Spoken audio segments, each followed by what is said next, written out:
Anyway, let's. I guess we should talk about comedy. That's what we're here for. Yeah, Sunday already. Can you believe it? How are you doing? How was your day?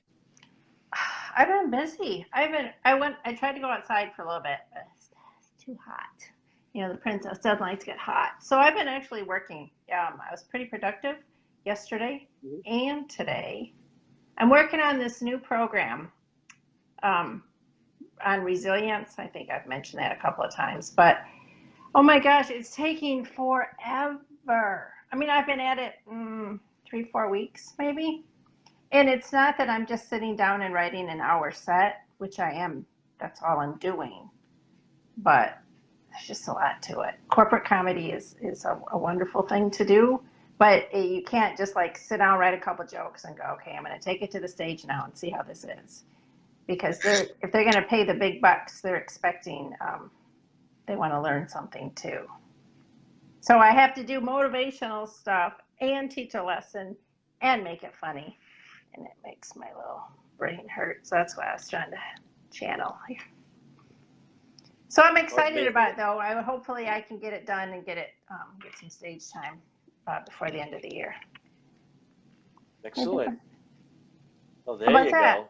You like that? Now you look like a movie star. Is that a picture of you behind your head? Yes. Some people think it's Audrey Hepburn, but I think it's me, darling. It's me. That's a think. So yeah, so that's what I'm working on, and that's what I'm going to be working on for the foreseeable future. And I'm actually not even to the joke part yet. You know, just as we talked before, you add the jokes later. So I'm still trying to make sure that I'm going to produce for, this is a presentation that I'm going to be giving to direct sellers. You know, like the Mary Kay and the Sensi's and the Tupperware and all those. And there's thousands of them. So there's absolutely no shortage of conventions and leadership retreats that I'll be able to speak at. But so there's something I was wondering about that. Do you have to go stomp the pavement for these gigs, or do people call you and say, we need someone that's a motivational humorist? A little bit of both. I have connections in the industry, so it pays to know people who know people and who say, hey, I've got a gal in Kalamazoo. Do you know that song? That's a real song. Sounds familiar. Yeah. So yeah, but I also, there's so many companies who have not heard of me, or you know, so I have to say, hey, hello, look at me. Check. Do you have to ride the Chattanooga choo-choo? Choo-choo. Darling, what are you doing? What do you have today with you? You brought more instruments with you, didn't you? Okay, last week, what's your I thought we were going to have a wonderful day on Golden Pond. You know, the water, it's cool on a hot day like today. How about we go for a swim, darling? Last week you had your zipper zap thing, right? What is that called? Guitar, Gua, something? Lisa's watching too, and I'm going to say it wrong. She'll have to type it in. Giru, I think. It's gyru. It's not. No, that's one of those Greek sandwiches made with lamb. It's a gyro.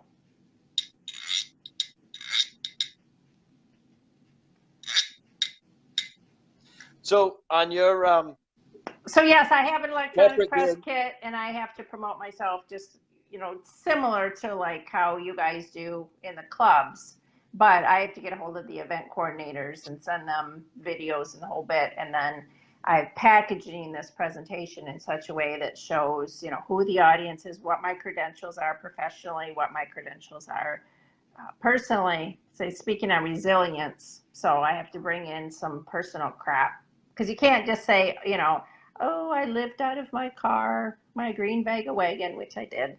But people aren't going to pay you $5,000 to say you lived out of your car.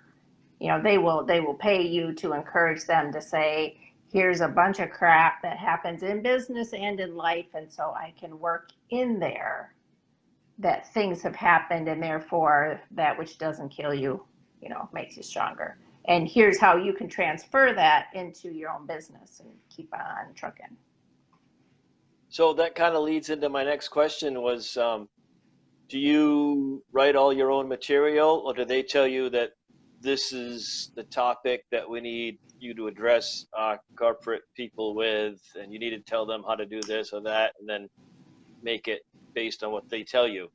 I mean, you don't have like Well, one speech for the different corporations. I have, well, the one that I'm writing now, this one on resilience, I will be able to cater it slightly for each company, but there's not going to be a lot that I need to change. You know, I can say, so you're out selling your candles. So you're out selling your lipstick.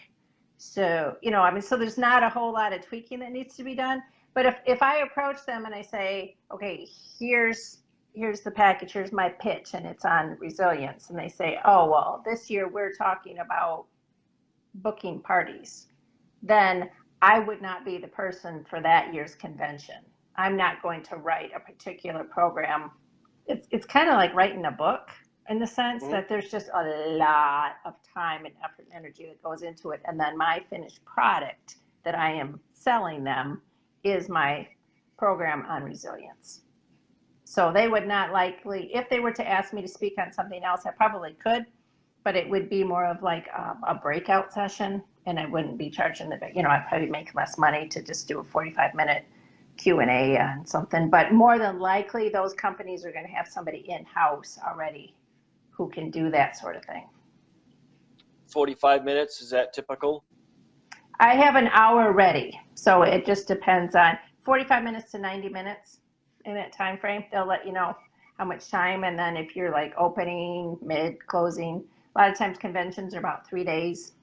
Sometimes incentive trips are a week long. Those are kind of nice, Moon Palace or cruises. And it sounds nice. So it's kind of like doing a comedy special, only it's not really a comedy special, but I mean it's long, so you gotta have a lot of material. But again, it's not all comedy. And then there's a balance. You have to do, if I'm going to say, instead of just say I'm a motivational speaker, I think when you say that, people instantly think of like the Tony Robbins and the Brendan Bouchards and all that. But a motivational humorist is really a combination of comedy and, hey, here's an interesting thing, and then I want to hear about your day too. So I was setting up my credentials, I was working with my mentor and saying, okay, from my professional experience, blah, blah, blah, blah, blah, and as a stand-up comedian. And she says, hey, Bob, you're back, or you're stopped, or you're somewhere. Anyway, she told me, do not put that in there. Don't put stand-up comedian in there. And I was kind of like, why not? I can be funny. I want to put that in there. She said, no, that'll cut your paycheck in half right away, which I thought was very interesting. She says, because if they find out that they think they're hiring, a convention speaker, and then they say, oh, she thinks she's funny. Just a comedian. Yeah. So she said, at this point, don't put that you're a comedian. Say, here are my professional and my personal experiences and my credentials. And then when I talk about the methodology, how I'm going to deliver it, like it could be a 5-step program, or it could be with humor, or there's a number of ways. So then you don't even say, I'm going to be funny. She's like, you're funny. You just be funny. Don't say you're going to be funny. You deliver it funny.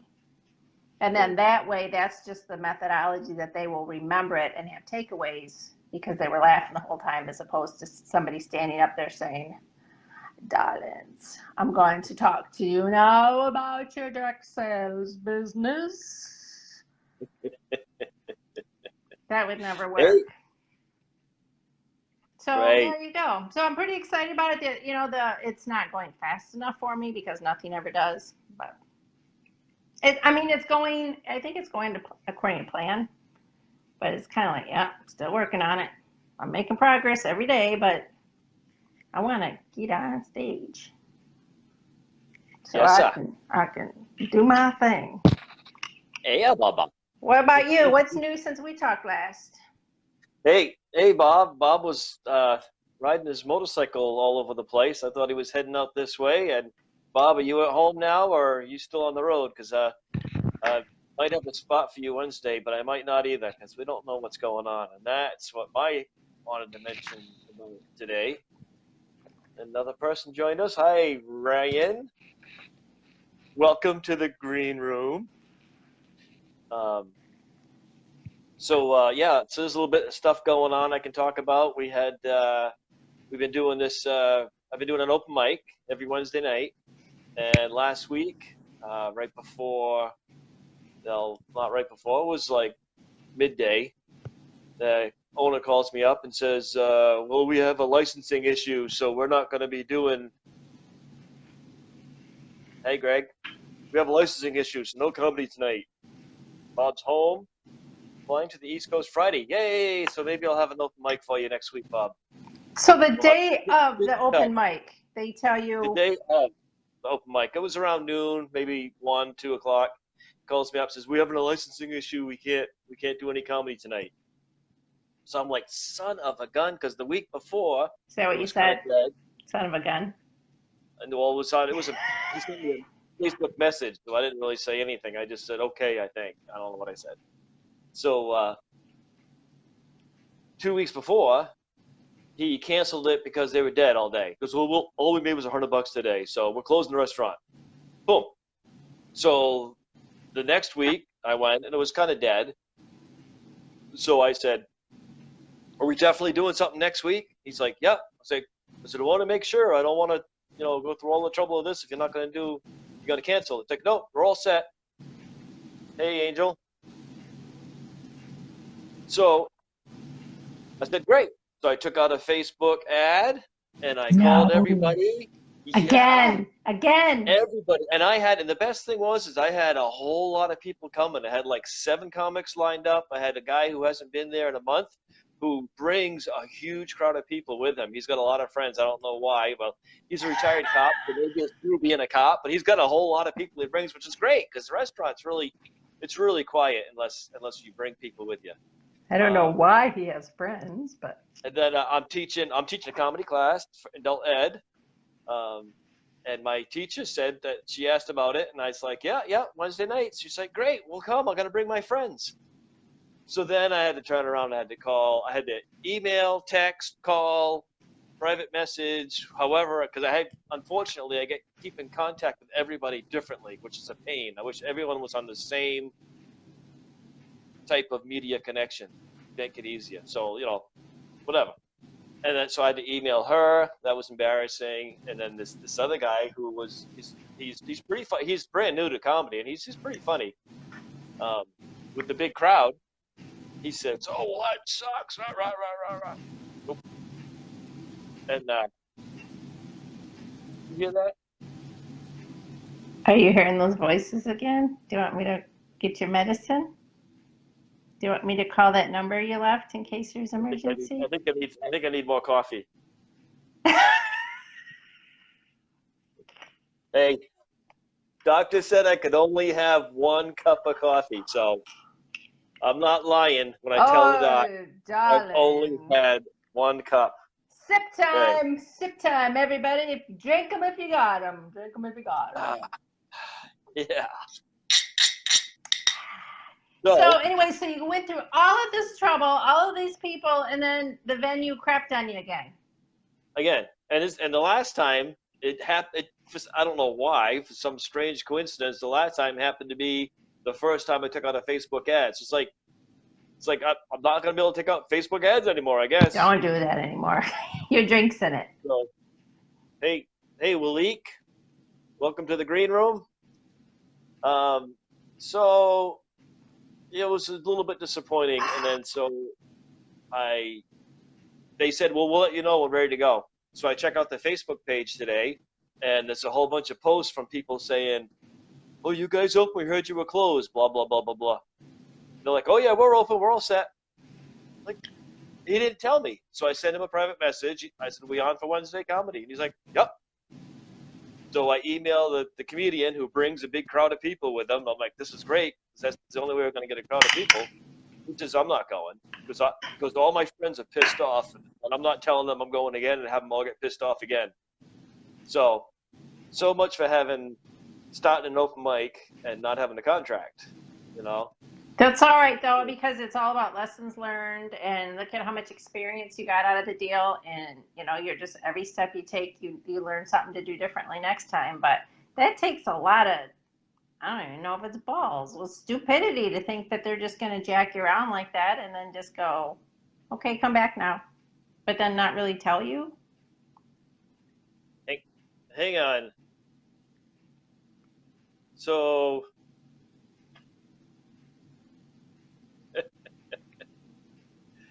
Walik said my video is frozen. Hello, green room. Is it still frozen or just stopped for a second? So we had some real trouble with this 2 weeks ago. Last week wasn't as bad. I gotta get. It's continuing on my end, but I was just checking the Facebook feed, and it looks okay. I don't know. Are we frozen again? Well, I have slow internet, so I'm waiting for it to reload. No, it's working on the Facebook page, but it seems like I said that the last time, and it ended up not playing back that well. So until I get someplace with Wi-Fi, I guess we'll just live with it. Remember that guy? What was it? When was it? The guy who was fake signing funeral. for Obama? Yeah. Well, wasn't Obama speaking during? Was it one of the? I should know this. It wasn't Mandela. So some big dignitaries or something, right? And the guy said, "I can sign for you." Yeah, and then he wasn't signing anything, and then people analyzed it, and he was just saying gibberish. Yeah. And like he kept using, like he had like 4 basic signs he kept reusing over and over. So anyway. All right. So I've looked at two new places. There's another place in Somersworth, which is a really nice place, and they already have bands in there every week. So they have entertainment. So it'll be a better place than a place that's just a little restaurant that doesn't have much other things going on. And then another place in Lebanon that's just opening it up. And Lisa, my sister, wow, surprised to see her. It's just opening up, and they're only open 6 a.m. to 2 p.m. And I asked some of the other comedians if they want to do a lunchtime comedy show, and they're like, no. And but I don't really think I can make that work now that I now have a daytime job to try to make ends meet, which I'm not crazy about, but it's okay. And we'll see how that goes. Well, that sounds like you got your work cut out for you then to find a new place. I mean, sometimes we get pushed off the cliff a little bit before we're ready, and it works out for the better, right? One door closed and it's just an entrance to something else. Hello, Jareth is in the house. We're here now. I'm in Saco, Maine, and Laurie is in West Michigan. She's in the crab hand. Detroit's over here. The lobster paw. Detroit's on this side. West Michigan's I'm over here, and the water's right here. So right here. But if you know some place where I can go, Willie, that has a place for me to live, I'm being evicted, so all my stuff's in storage. I could be out of here in about 2 hours, which I hate, but it's just the way it is right now. So where was I? Oh, so yeah, another mic. And you want to talk a little bit about clean comedy? I was thinking about that today. Oh, well, we're kind of running out of time. I think we could just keep going. As far as clean comedy, there's really not one definition of it. I mean, it begs a conversation with the people that hire you and say, now, what's your take on clean comedy? Because some people, I mean, they can say, well, it's got to be TV clean, so you can't even make any innuendos. And then other people say, well, you can do a little bit. So for me, normally, it's adult clean humor. So it's not necessarily for kids, but it's not that it's inappropriate. It's just that they wouldn't get the references. I mean, they're not going to know who some of those things are or some of the material that I'm talking about. So it's not kid's birthday party material by any means. In fact, I had somebody want to hire me for a fundraiser, and it was like a kid's fundraiser, and they were going to bring the parents. I'm like, well, who's going to be in the audience? And she's like, well, they could be as young as 6 and as old as 40. And I'm like, okay, well, No, I'm not sure really you want a comedian at this point. How about a clown for the kids? You know, I mean, it wasn't going to work out for that particular thing. But what I do, I mean, I don't swear. I don't. Period. I mean, I do when I'm driving. That's another story. But Everybody does that. yeah, and then it's really a conversation with them. Sometimes they don't even want you to say anything remotely. In fact, I had heard about somebody who was talking about made some reference about baseball, and he said something about first base. I mean, it was cute. It was a joke, and then people said you can't do that because now you're talking about foreplay, and I was like, no, no, I wasn't, but. The person, the client paying the bill is the one that will dictate what they expect. And that makes sense, especially in a corporate setting. If you're in a situation with your boss, you don't want to be talking, you know, about your crotch and have everybody ironic, you know, it's like, ooh, am I supposed to laugh or not laugh? And so you just keep it. Anything, for me, I've got adult children, but anything that I wouldn't say in front of my kids or my grandma, she's dead now, but, you know, I mean, that's kind of my gauge, kids and grandma, and I'll say it in front of any of them. Well, at our restaurant, because it's a restaurant, it's, you know, all ages, you know, we've had babies, you know, in mother's arms and little kids in booster seats and then kids at, you know, young teens. That's a hard mix. Yeah. And they've told us it's okay to swear. Everyone knows that's what it is. It's comedy night. There's going to be a swear in, and they knew it when they brought their kids. And I tell all my comedians, I say, look, we can swear. We're not going to get kicked out, but try to be respectful, be reasonable. I mean, you don't need to say the F-bomb every other word. You know, we don't really want to drive the people away, even if the restaurant says it's okay, because if they go away, well, we're not going to have a job either. Even if they don't care, they're going to care when no one shows up. So I try to be clean. And a little interesting side note to that, I started a new job. I can't tell you where it is, but I have to wear an orange apron all day, which I hate. It's probably the worst part of it. You work in a pumpkin patch? Well, let me tell you, I have my own handyman business on the side. I'm an electrician, a carpenter, a plumber, and I have an expensive zero-turn mower. I mow lawns. I do all that stuff, and the place I work is related to that. And I wear an orange bib, pumpkins. And I have to wait on customers. So here's something that happened the other day that's interesting, and I'm thinking this is going to end up becoming a premise. Do you guys know where it is? Myself and my immediate supervisor and this woman that I work with, who is just a little bit short in tone. I'm 5'4". Oh, in tone. Okay. So far, she's been nice enough that she's, I think, she said she's been there for like 12 years, so I think she's probably worked with about 50 different people who were stupid and didn't know what they were doing. There's a lot of people, I think they have a lot of turnover, and I've already met some people who don't really, either they don't know what they're doing, or they don't care, they don't want to deal with the customers. So anyway, let me get to the point. She's sitting there, my supervisor's sitting there, and I'm sitting there, and the supervisor's I'm talking about getting on full time, because they start you out at part time. Okay. And he says right now the only full time people are in the nursery, in the greenhouse, not the green room. And that goes, and most of them are under 18. I said, under 18? I said, do they even speak English? Because I wasn't being so much of a smart ass, as my sister worked in the greenhouse close to here, and nobody spoke English, or very little broken English, because they all came from the islands or Central America, wherever they come from. I'm not really sure. Migrant workers or something. Yeah, they come in for the summer. They work the greenhouse all summer, and then they leave in the fall, and they love it. They love the job, and the company loves having these people who they don't have to worry about in the wintertime.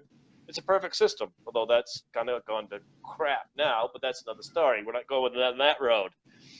So, not meaning any disrespect, I said, do they speak English? And he says, yeah. And then the woman looks at us and she says, you guys are getting very close to being in trouble. I'm like, what? So I guess she thought I was being disrespectful, suggesting that we have people in the green room, the green nursery that don't speak English, and I didn't mean that. So it's like, to me, this is like a whole new level of political correctness that I haven't even worried about in the restaurant. So it's like it's a lot to think about. It's like, how politically incorrect or blue or vulgar do I want to be in my comedy versus how clean I have to be working with the public. So I think for now, as long as I have this job, I'm gonna pretty much stick to clean comedy, so I don't get myself in trouble. Because I can just see me getting where I am and telling a filthy joke at work, thinking everyone's gonna love it, and Oh, then you'll be realizing, in oh, HR office all of a sudden and be like, come here, Mr. Johnson. Oh, but that's funny that you should bring that up because this spring when I was doing a lot of stand-up, I was working a gig. It was on a Sunday afternoon, but it was rated R. It was RRR, rated R, really. So all of the shows during Laugh Fest were designated what to expect. So when people came in, they had an idea if it was clean or family or whatever. So rated R, really. Comics up. I'm next to go up, and I did in March. I did a little bit of blue material, which is not something I normally do, but getting ready to go up. Getting in the zone, getting all ready to go up. All of a sudden, this woman walks in. Must have had 3 or 4 kids with her, probably age 8 to 12.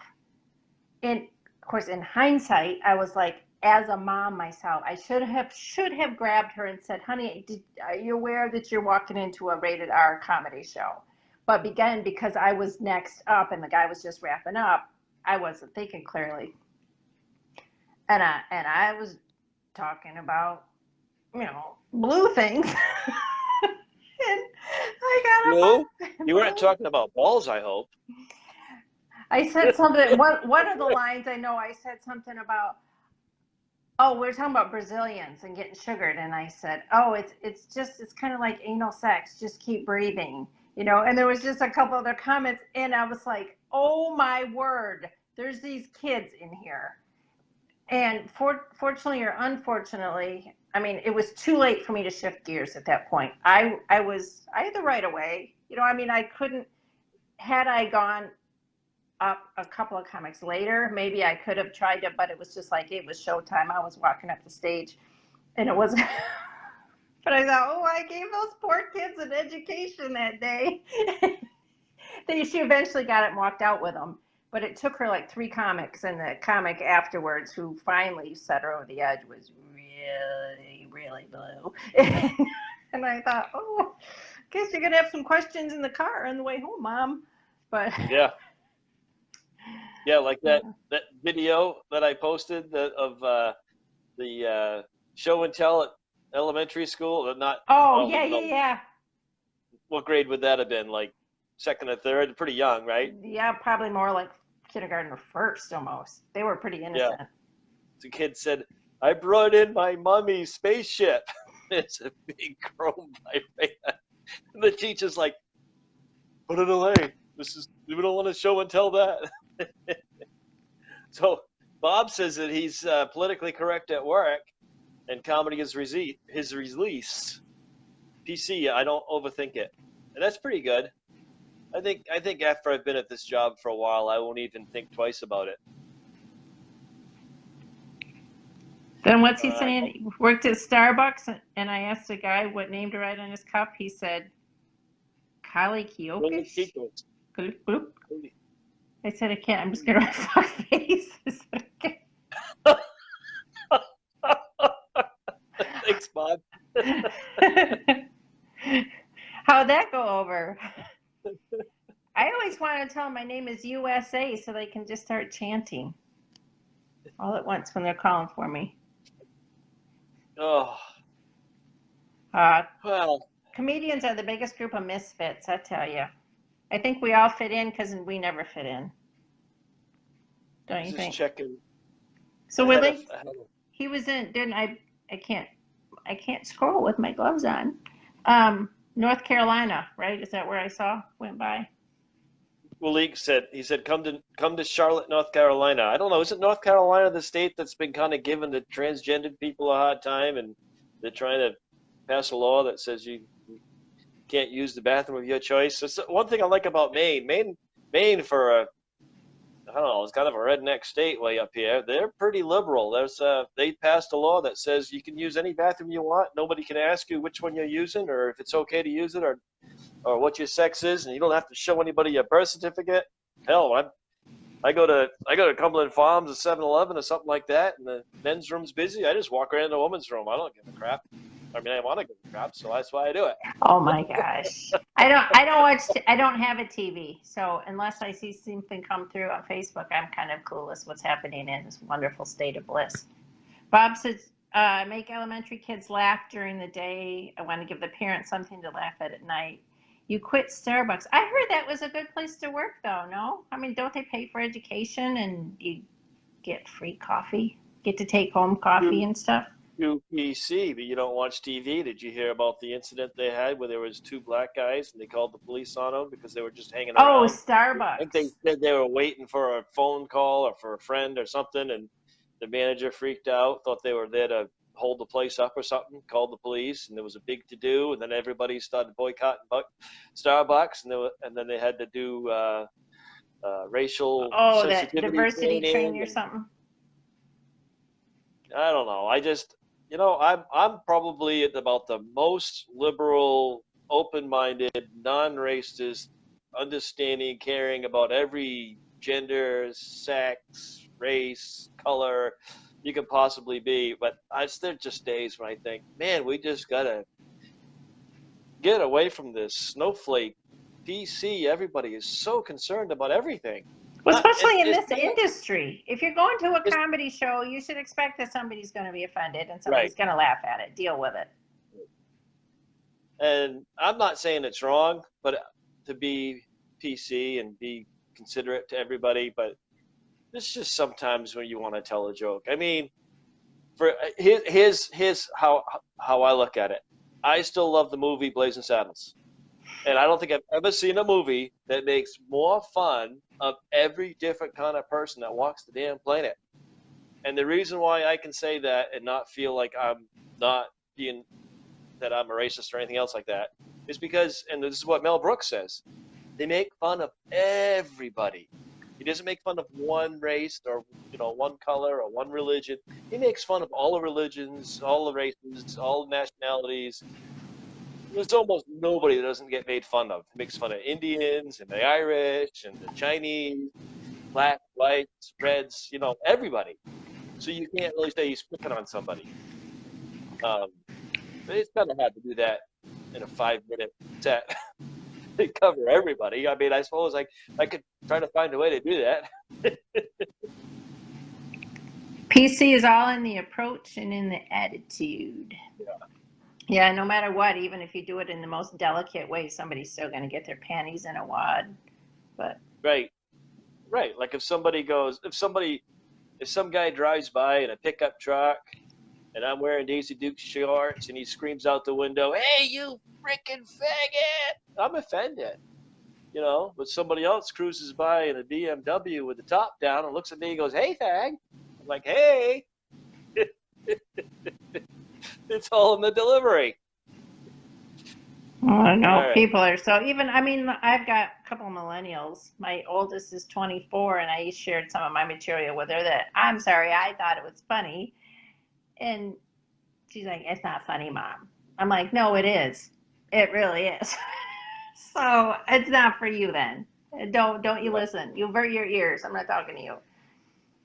But I have one sister that is so politically correct that she doesn't like some of my jokes, and I'm mostly clean. So I mean, she's like really even too clean for me, and I'm like, okay. But I listen to her and I hear her point of view and I understand what she's trying to say. Yeah, well, we're just out there doing the best we can, trying to make people laugh, including ourselves. Pop says, "Oh, you mean he's racist against all groups? That's a good approach." So well, this is the green room. Isn't there supposed to be snacks? And, well, we got beverages, right? We know there's beverages in here. Did you want some of my coffee? I got enough to go around. Did they leave any green M&Ms? Did you put that in the contract? I didn't think of that. You know, I told the family I was going to the green room, and they said, "Where the fox at? Where the fox at? Get it? Do I have to spell it out? I had to spell it out for my sister. No, She there was that 5 second delay so I could translate Michigan to Maine and get the accent and then get the joke. And, you know, it's like treble clef and you got to transpose. And all right, Bob, Leak, anybody still with us out there? Any questions, comments, concerns? Hey, Steve is here. Anything you want to talk about? This is your green room too, Yeah. right? If we're supposed How to come be. I didn't see Steve before you did? Are you getting faster response than me? No, you were taking your Hey, hat Steve. off. And I have my magic glasses on too, Oh, darling. there was a good line. Speaking of politically correct, there was a good line in the movie with Samuel L. Jackson. Can't remember the name of the movie where he is. He's a. Oh, it's a theme of an old TV series from the '70s. What was that old cop show from the '70s? The guy was a tough guy. SWAT. No, but it's something like that. It's one word. Anyway, he ends Cujo. up No, it's a dog. he ends up inadvertently by accident partnering up with some guy who's just a dentist or something. I can't think of his name. He's a funny guy too. And he anyway, this other guy keeps telling because Samuel L. Jackson cusses every other word out of his mouth is F this, F this, F that. And he goes to visit his daughter, and this other guy's going, "You got to stop saying that because you got to break the habit because it's a great way to break the habit. Every time you stop to say the F word, say crying out loud. Just say crying out loud." So he's at his ex-wife's house visiting his daughter, and he's talking to his daughter. His phone rings. He grabs his phone. He's all ticked off because someone called him while he's visiting his daughter. He grabs the phone and he goes, "What the fuck? Crying out loud." I don't know. I thought it was pretty good. Probably had to be there. I guess you either weren't impressed or you weren't paying attention. I was. But see, there wasn't a misdirect. I knew where you're going with that. I'm still here. Bob just typed you. If I make it to Old Neighborhood in Portland, I'll look you up next week. Oh boy, there's trouble. Yeah. You two clowns. Oh, that'll be fun. There's plenty of open mics in Portland, so if you end up in Portland, just let me know. I'll tell you what open mics there are on what nights. My open mics on my sort of open mics on Wednesdays, but still there. I think this Wednesday might be the last one. So yeah, Steve, you just got here. We were just talking about politically correct. Poor Steve, he had a club tell him that they didn't appreciate what he had to say, and it was really mild. He told me what he said, and I was like, somebody got offended. It was like really not even close to anything. But they said, "Let me show you to the door. There's the door."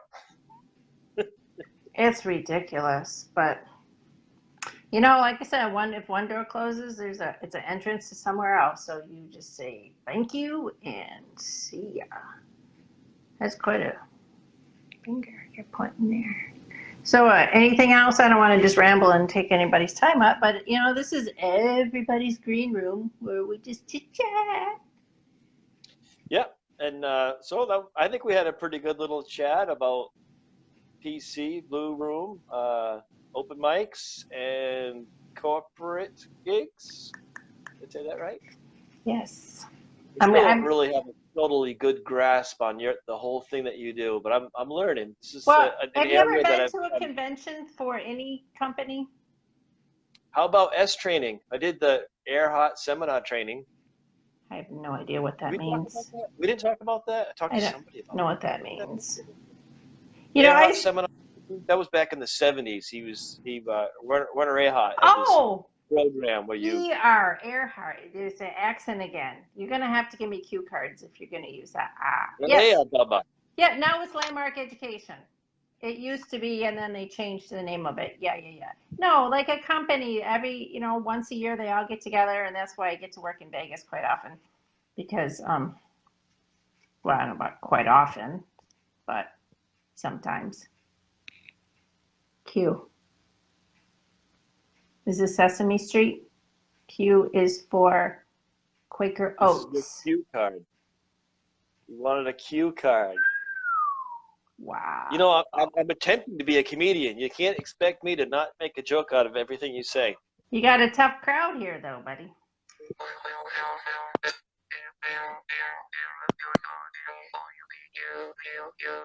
You know, you're going to use up all your little tricks, and then you're going to just have to come up with something else. You didn't get the memo on the dress code for today, I see.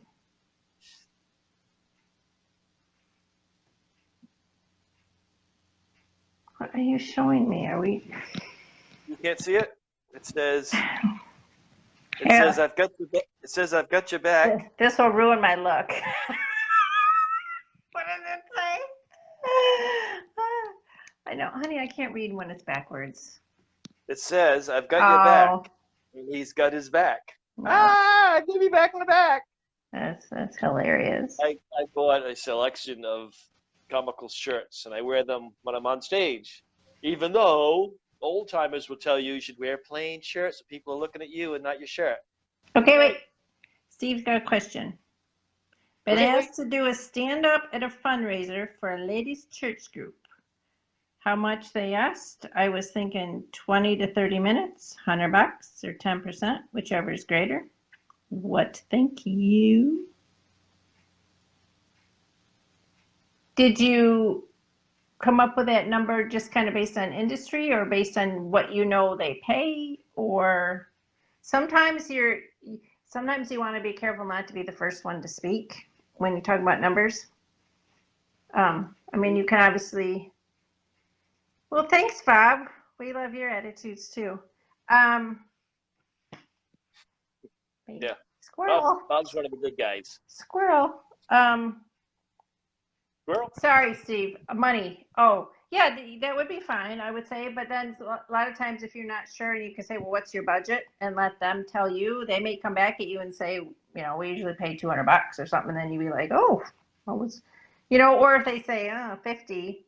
And then it's up to you if you want to do it for, you could say, well, you know, usually 100, but what if, you know, and then just take it from there. It sounds like good exposure. I would probably do it anyway, but you want to not appear to be giving away the farm when you're negotiating. What do you think, Jareth? Money? 100 sounds really cheap to me. Hey, do you, I have not worked in a church, so I don't know. I don't have any comparison. 30 minutes. Yeah, I'd say 30. The 20-minute set, that's like a the showcase. Feature, right? The middle one, yeah. Showcase, not the headliner. And that's usually a $200-300 gig or more. What? Right? No? Well, it might depend on where you are. I think around here it's more like 50 or 75. But clubs don't pay squat. I don't work clubs, so I'm not the best person to be asking about that. But also, Steve, if you haven't talked to Bruce, he works churches, he might be able to give you a little bit better idea too. There you go. And I also had heard a formula, like if you're just trying to ballpark it and you're not really sure, what was it, $10 a minute? What does that come out to? 10-minute set would be $100. $600 for an hour. I mean, you wouldn't tell them I work at $10, but I mean, in your mind, you can kind of use that as a guide. Well, if somebody asks how much I charge for my handyman services, I tell them right up front, $50 an hour, and they go, $50 an hour? I'm like, yeah. That's pretty standard, though, I would think, for that sort of stuff. I mean, I've paid landscapers and handyman and stuff $40 an hour years ago. But with artists, it's hard because they think, well, you're just performing for 10 minutes, and they don't really understand how much work goes into it ahead of time. Exactly. Yeah, and if we get paid for all the time we spend writing jokes and editing jokes and preparing and practice, buying new toys to play with, it's pretty involved. So that's what I would suggest, Steve. First, maybe get a feel for them to see what they're looking for, and then you could say, "Ooh, $100, that's cheap." And I'll tell you what, somebody offered me $100 to do a 15-20-minute show. I'd do it in a heartbeat if that was my only option. I try to get more. But Yeah, I but would sure as heck not turn it down. I mean, where else are you going to get $100 to do a comedy set if you're not somebody? You know, somebody. well, no, you don't need to make him feel bad, Jareth. He's somebody.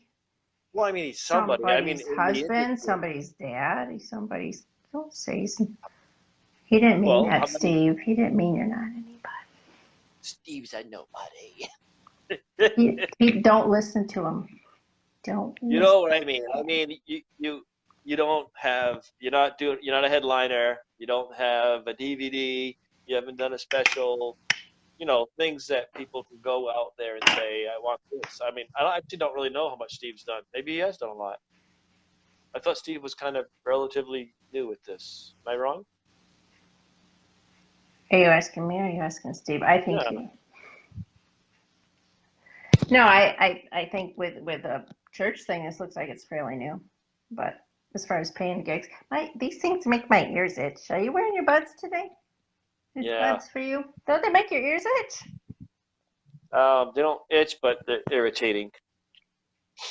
All right. Um, Well, so if you think $100 isn't enough money, you can look at it like a charity. Say, I'm doing it for $100 for the church. If sex. you're into that sort of thing. Because me, I'm kind of anti-religious, so if the church wanted to hire me, I'd tell them it was $1,000. Hey, can I wear Hey, that? Can I well, wear this outfit to church? Look at how tall my hair is today.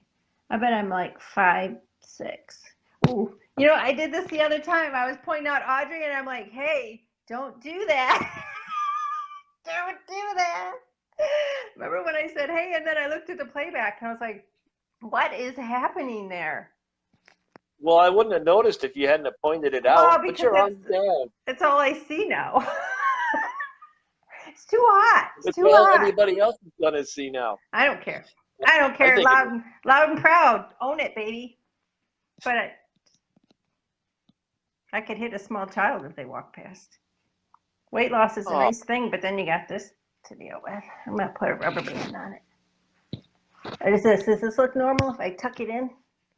What do I do with it? There. Is you that you what? got How's that? you got to see a surgeon, have him remove it. No, I didn't need health insurance for that. From the Comedians Health Club. All right, how are we doing on time? Oh, we went way over. Yeah, we did. Yeah, we did. Well, we better leave them wanting more. Isn't that what you're supposed to do? Absolutely. Don't wear out your welcome. Leave them wanting more. All right, Yep. so, I well, still got some more toys for the next show. thanks everybody who joined us. I hope to, as we continue to evolve and grow, you guys will participate more because our intention is that this is a green room, which is, comedy's room to hang out. So it shouldn't be we talk, you listen. It should be interactive.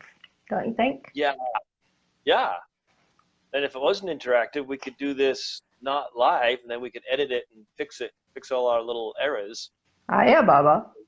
And the spots where my signal stopped playing, it was the rewind. All right. Well, I have my door closed so my puppies didn't come in here. And guess what? I know this is a surprise to everybody, but it's getting a little warm in here. Yeah, Is it? I'm getting soaked with sweat myself. I don't. My air Wow. conditioner's in storage because I thought I was gonna move. So all my stuff's in storage. Well, keep us posted on your week and what happens with that silly mic. I can't believe they canceled and then expect you just to show up.